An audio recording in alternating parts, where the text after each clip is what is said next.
Obviously, happy for our guys to bounce back tonight. We knew it wasn't going to be easy, it wasn't going to be pretty. Watching tape of them against Texas Tech, how they were going to play us, how physical it was going to be with the guys that they have, and what type of game they were going to try to make it. So, thought we got a little better in the second half in terms of taking care of the ball. Obviously, the big stat that jumps out to get to the line 24 times and convert on a pretty good percentage of it. Was good. Defensively, I thought for the most part we were pretty solid. Obviously, Reavers filled up the stat sheet. I thought Kobe bounced back pretty well in different combinations, and it was eye-opening for some others, and head-opening for Dimitri Trice in terms of the stitches he had to get. But I knew it was going to be that type of a grindy, gritty, not always easy type of game, and fortunately, we were able to do enough good things to pull it out. Questions for Coach? Right up front. Coach, we'll obviously get to the game, but can you speak on the emotions around the pregame festivities and what you felt there? Yeah, I got a chance to look at the video yesterday in my office, and I made the decision after I watched it and how emotional I was after that 2 minutes that I needed to show it to the team yesterday.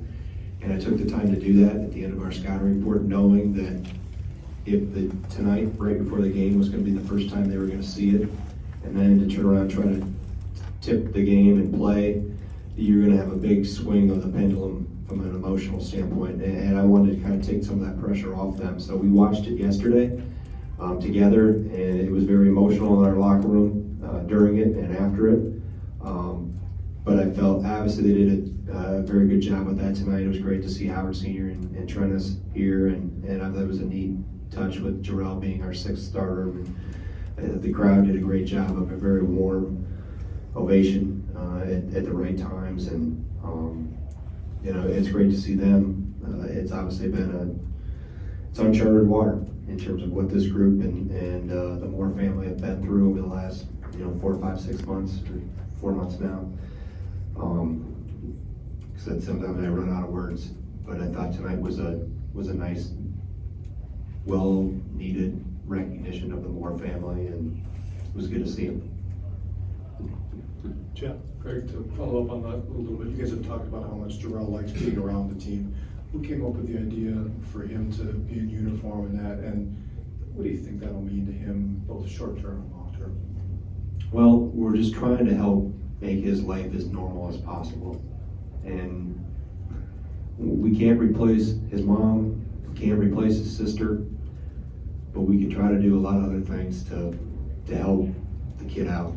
Because I can't imagine at 13 years old what that kid has gone through.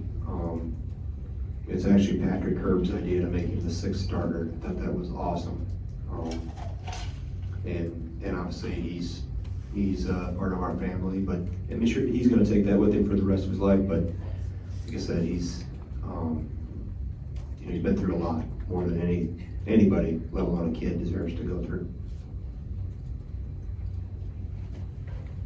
Jim in the back? Greg, do you sense it's going to take some time offensively to kind of find yourselves and find out where all the parts fit and all that stuff? Yeah, I mean, that's our defense is ahead of our offense. Tonight was a contrasting style in terms of what we saw Tuesday night. We played a little differently, and we have to find different ways to manufacture points. And there's going to be nights, it's not the first time that we've had to grind games out. There'll be others, because teams aren't going to come in and just lay down. They're going to try to find a way to compete. And I thought Jay's group told me before the game, just watching them against Texas Tech, the score wasn't indicative of how competitive the game was. They were able to get a little burst that extended it right before half, but we're going to have to continue to find ways and learn and grow. And like I said, I like the fact that we can get to the free throw line more frequently, and we've shot it a little better here tonight. We got to continue to do that more.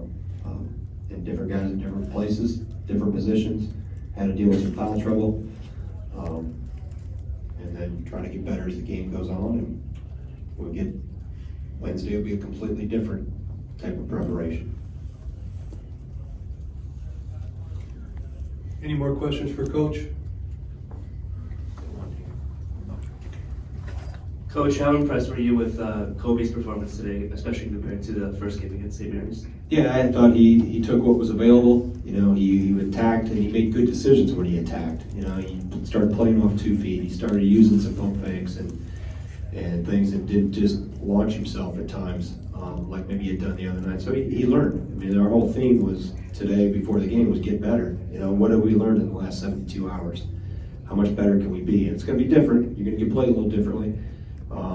But we've got to become smarter, we've got to become better, and I thought he took a good step in the right direction because he has a chance to be a really good player. But he's young, and there's got to be, you know, the best way for him to grow is to get some experience. And some of that experience is not always going to be positive, but I thought he took a step from Tuesday night.